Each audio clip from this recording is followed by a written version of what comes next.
Break के बाद स्वागत है आप सभी का वंदे भारत स्पेशल में। और ये है आज का वंदे भारत स्पेशल। आपने यूपी के सीएम योगी आदित्यनाथ को कई बार ये कहते हुए सुना होगा कि वो गुंडों अपराधियों के खिलाफ जीरो टॉलरेंस की नीति अपना रहे हैं। 5 साल पहले जो उत्तर प्रदेश पुलिस ठाई ठाई की आवाज निकालकर अपराधियों को पकड़ने का जुगाड़ तलाशती थी, वो पुलिस अब मॉडर्न टेक्नोलॉजी का इस्तेमाल कर रही है। योगी की पुलिस अब एआई यानी कि आर्टिफिशियल इंटेलिजेंस का इस्तेमाल करते हुए अपराधियों को पकड़ रही है। इतना ही नहीं, यूपी पुलिस अपराधियों को ट्रैक करने के लिए इसरो की भी मदद ले रही है। यानी अब तक अपराधियों को सिर्फ बुलडोजर और एनकाउंटर का डर था, लेकिन अब उन्हें हर पल ये डर सताएगा कि सीएम योगी की तीसरी आंख उन्हें देख रही है।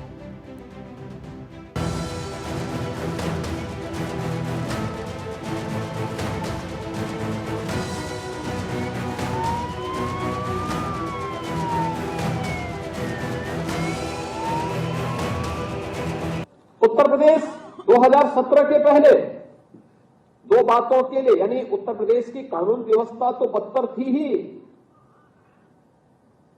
उत्तर प्रदेश दंगों के रूप में कुख्यात था। बहुत सारे जनपद तो ऐसे थे जहां के नाम से ही लोग डरते थे। आज मित्रों, उत्तर प्रदेश में किसी जनपद के नाम से डरने की आवश्यकता नहीं।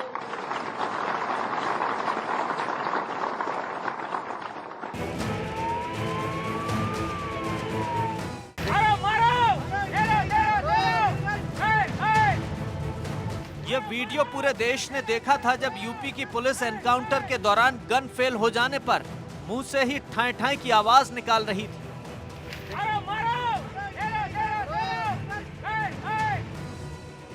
लेकिन 5 साल पहले मुंह से ठाई ठाई करके अपराधियों को घेरने वाली पुलिस अब हाईटेक हो गई है।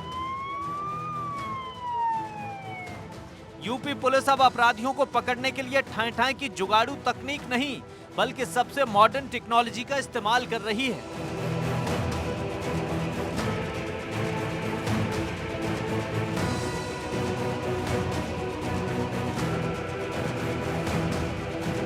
अब अपराधियों को पकड़ने के लिए योगी की पुलिस आर्टिफिशियल इंटेलिजेंस का इस्तेमाल कर रही है। इसके लिए यूपी पुलिस आर्टिफिशियल इंटेलिजेंस पर आधारित त्रिनेत्र मोबाइल ऐप का इस्तेमाल कर रही है। चेहरे से पहचान यानी फेस रिकॉग्निशन, विजुअल सर्च और मशीन लर्निंग टेक्नोलॉजी से ये ऐप लैस है। इस ऐप में 5 लाख अपराधियों का रिकॉर्ड है, क्रिमिनल्स के फोटो, पता और आपराधिक रिकॉर्ड है। 2016 तक यूपी में प्रति 1 लाख लोगों पर 128.7 के रेट से क्राइम की घटनाएं सबसे ज्यादा थीं। ऐसे में इन घटनाओं से निपटना यूपी पुलिस के लिए चुनौती थी और इसीलिए पुलिस ने तकनीक का सहारा लेना शुरू कर दिया है। सब साइबर अपराध से जुड़े हुए जितने मामले आते हैं, जानकारी न होने के नाते लोग उनको नकारते हैं, दौड़ाते हैं, भगाते हैं। लोगों में एक खिन्नता होती है, व्यवस्था के प्रति अविश्वास पैदा होता है। ऐसे ही फॉरेंसिक साइंस का भी है।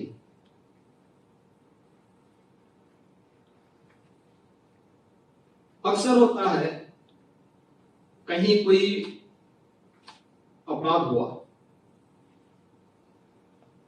एफएसएल की लैब में जांच करने के लिए गया है, फिर वह महीनों लगते हैं उसमें रिपोर्ट आने में, और बहुत बार रिपोर्ट में भी इतना घालमेल होता है कि उस पे भी प्रश्न खड़े होते हैं।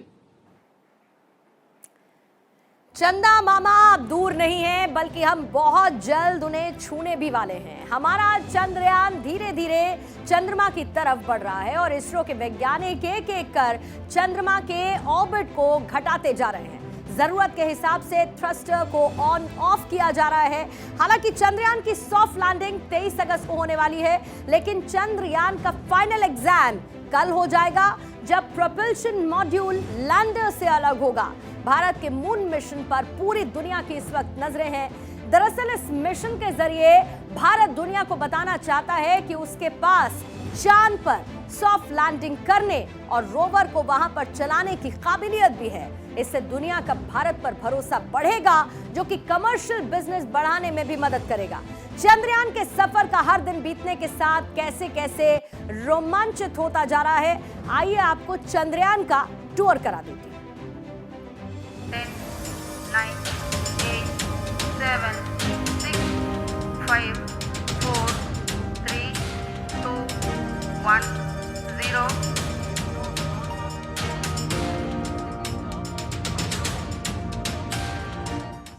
चंद्रयान अब चांद के बिल्कुल करीब जा पहुंचा है।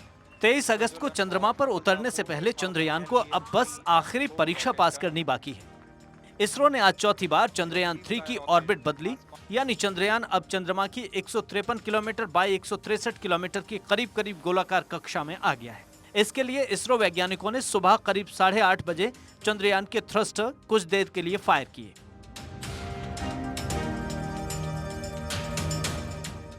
एक 153 किलोमीटर बाई 163 किलोमीटर की ऑर्बिट का मतलब है कि चंद्रयान ऐसी कक्षा में घूम रहा है जिसमें उसकी चंद्रमा से सबसे कम दूरी 153 किलोमीटर और सबसे ज्यादा दूरी 163 किलोमीटर है। अब 17 अगस्त यानी कल का दिन चंद्रयान के लिए काफी अहम दिन है। इस दिन इसरो चंद्रयान 3 के प्रोपल्शन मॉड्यूल को लैंडर से अलग करेगा। 23 अगस्त को लैंडिंग होगी।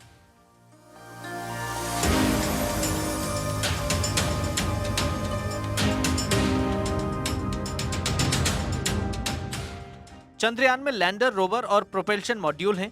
लैंडर और रोवर चांद के साउथ पोल पर उतरेंगे और 14 दिन तक प्रयोग करेंगे। प्रोपल्शन मॉड्यूल चंद्रमा की कक्षा में रहकर धरती से आने वाले रेडिएशंस का अध्ययन करेगा। लैंडर और रोवर चांद पर पानी की खोज करेंगे। इस मिशन के जरिए इसरो पता लगाएगा कि चांद की सतह पर भूकंप कैसे आते हैं। चंद्रमा की मिट्टी का भी अध्ययन किया जाएगा।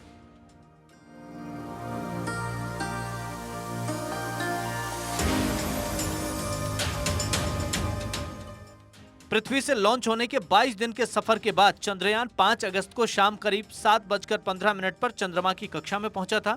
तब चंद्रयान चंद्रमा की ग्रेविटी में कैप्चर हो सके, इसके लिए उसकी स्पीड कम की गई थी।